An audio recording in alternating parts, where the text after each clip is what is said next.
गर जंग लाजमी है तो फिर जंग ही सही। जब पहलगाम में हमारे निर्दोष नागरिक मारे गए, शहीद हुए, प्रधानमंत्री जी जब विदेश का दौरा छोड़ करके लौटे तो किसी घायल के पास नहीं गए, बल्कि बिहार के मधुबनी में अमेरिका में बैठे हुए फुफ्फा ने आपसे क्या कह दिया कि आपने सीज फायर का ऐलान कर दिया। हम अमन चाहते हैं मगर जुल्म के खिलाफ, गर जंग लाजमी है तो फिर जंग ही सही।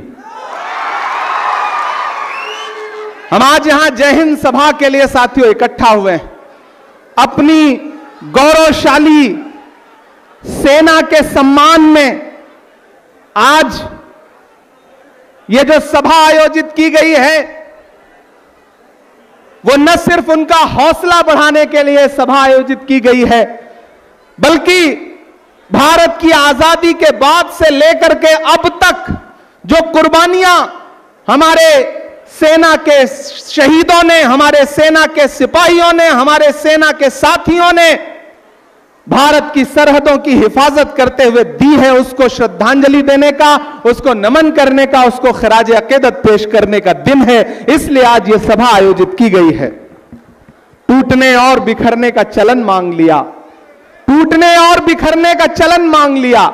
हमने हालात से शीशे का बदन मांग लिया। सब खड़े थे तकदीर के दरवाजे पर, लोग दौलत पे गिरे, हमने वतन मांग लिया। पूरी कांग्रेस पार्टी आज यहां पे इकट्ठा है इस जय हिंद सभा में, और बस एक बात कह रही है कि अभी हालिया दिनों में जब पहलगाम में हमारे निर्दोष नागरिक मारे गए, शहीद हुए, उसके बाद हमारी सेना ने जो शौर्य दिखाया, जो हिम्मत दिखाई, उसको सैल्यूट करने का दिन है। और हम सारे लोग पहले दिन से, हमारे नेता राहुल गांधी जी, हमारे राष्ट्रीय अध्यक्ष मल्लिकार्जुन खड़गे जी, सोनिया गांधी जी, प्रियंका गांधी जी, केसी वेणुगोपाल जी, सारे नेताओं ने एक स्वर से भारत की सरकार से कहा कि आप आगे बढ़िए, हमारे निर्दोष नागरिक मारे गए हैं, उनका बदला लीजिए। पूरी कांग्रेस पार्टी सहित पूरा अपोजिशन, पूरा विपक्ष मजबूती के साथ आपके साथ खड़ा है, सरकार के साथ खड़ा है, देश के साथ खड़ा है।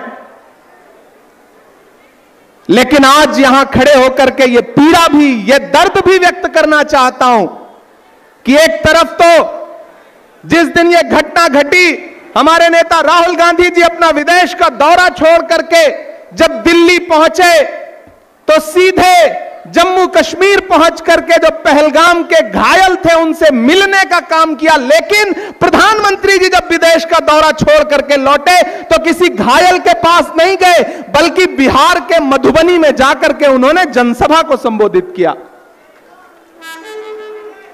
इधर मीडिया कहती है कि विपक्ष राजनीति ना करे सेना के नाम पर। विपक्ष सेना के नाम पे कभी राजनीति नहीं करना चाहता, ना कभी करेगा।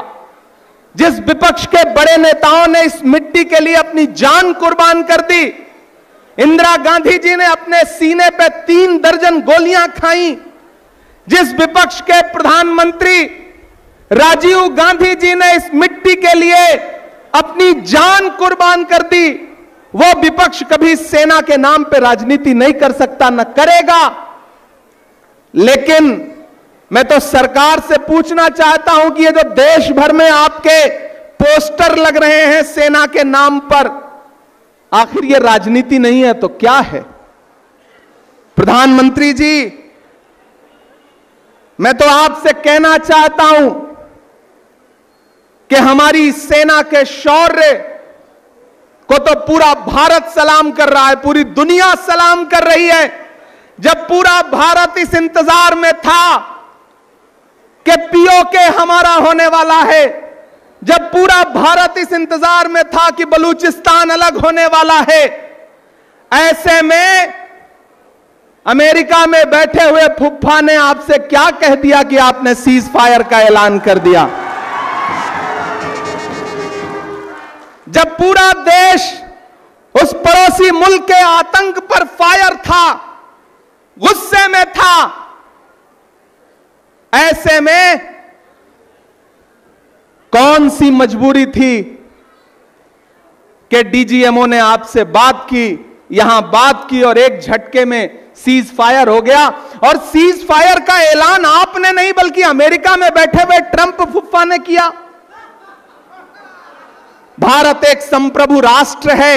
हम वो हैं कि जब इंदिरा गांधी जी ने पाकिस्तान के 2 टुकड़े किए, बांग्लादेश बनाया, तो अमेरिका के प्रेसिडेंट निक्सन ने कहा कि आप अपने पैर वापस खींच लीजिए, अपनी सेनाएं पीछे बुला लीजिए, वरना हमारा 7वां बेड़ा तैयार है। तब उस लौह महिला आयरन लेडी इंदिरा गांधी जी ने निक्सन से कहा था कि 7वां नहीं, 8वां नहीं, 9वां नहीं, 10वां नहीं, जो बेड़ा भेजना हो भेज दो, भारत की सेनाएं पीछे नहीं हटेंगी जब तक पाकिस्तान के 2 टुकड़े नहीं कर देंगी।